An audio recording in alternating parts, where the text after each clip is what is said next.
And Sandi Toksvig joins us now from London. Oh, it's always terrifying to see an old clip like that. Your life flashes before you. Can I say, you said 30 years? It's 40 years, my darling, that I've been in the spotlight. I'm much older than you think. Sorry, I was just trying to make you feel better. Did that not work? Everything about you is making me feel better. Oh, that's very lovely. We'll see how I go with this question then and how I come out the other side.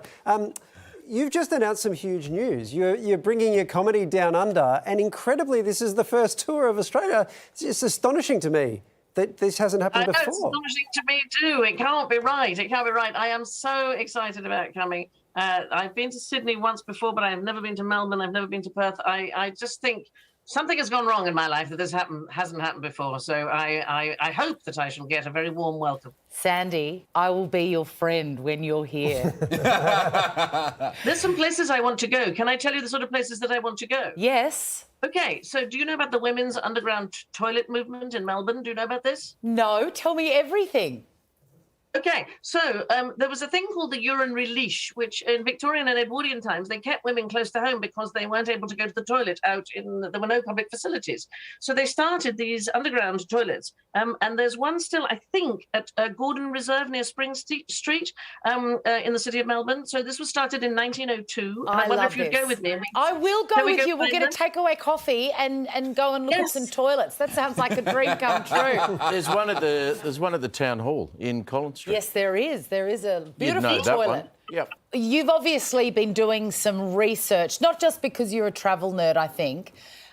Is it true that you tailor your shows specifically to each city that you perform in? And is all of those facts about the shows you'll do here? Yeah, absolutely. And also to the specific dates. So, for example, today's May the 9th. If we were going to be doing a show today, I could tell you that today is Lost Sock Memorial Day in the United States.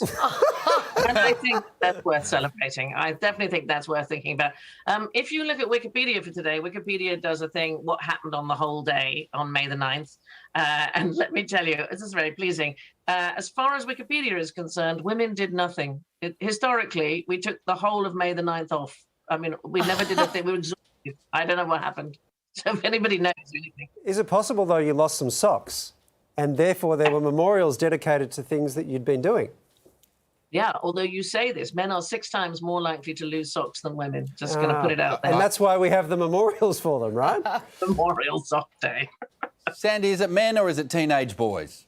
No, it's men, I'm afraid, darling. Teenage boys, their mothers found them for them. What a grisly discovery. You have done so much in your 40-year career, including taking over as host on QI. I absolutely love you as the host of that show. You obviously took over from Stephen Fry. Was that just so they could finally have a professional in the hosting role? I think it was that, darling. I've known Stephen since we were 19 years old, and he's honestly just a very silly boy.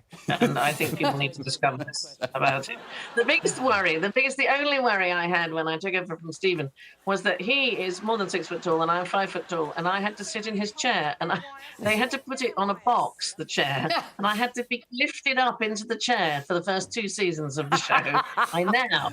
I know I'm staying now because I have my own chair. So there you go. Hey, Sandi, I have to ask you if this fact, as it's come to me about your life, is true, because it sounds astonishing. Is it true that this was when you were probably quite a little kid, you were in NASA mission control when man first set foot on the moon? Yes, so as 11 years old, and in those days, security wasn't what it is today. My father was foreign correspondent, and he was covering the moonshot. So there's Apollo 11, the first landing on the moon. He was covering the moonshot for Danish television, and I was just sort of wandering about. And I was standing in mission control, and there was a woman standing there. She looked very nervous, and I've always been friendly.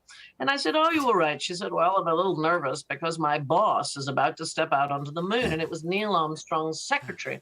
So I said to her, "Oh, don't worry, I'll hold your hand." So when Neil Armstrong stepped out onto the moon, I was holding his secretary's hand. Wow, that is unbelievable. What a great story. Hang on, Steve, do you believe it now? Because Yeah, Sandy, because it came from the horse's mouth. I understand it now. I believe it. Okay, he was very sceptical today. Very sceptical. I believe he said the word, no, she's full of it in our meeting. I did not say that. I am full, though, that is fair. Good on you. Well, head to our website for details on Sandy's show, Sandi Toksvig Live, when it lands here in November. No word yet on tickets for the toilet tour. We'll keep you posted. But Sandi, thanks so much for joining us on the project. Well, I never thought I'd say these words, but I'm so jealous that you get to go on a toilet tour. I'm so excited. I really am so What a great bit excited. of history, though, just to be able to pull out. How do I get in touch with her? I forgot to ask her. Am I going to slide into her DMs? If only we had people who'd been in touch with her. That might be my first DM slide. Imagine if that was the last question of the interview and you went, Sandi, how do I get in touch with you? And you just see her hang up her Zoom.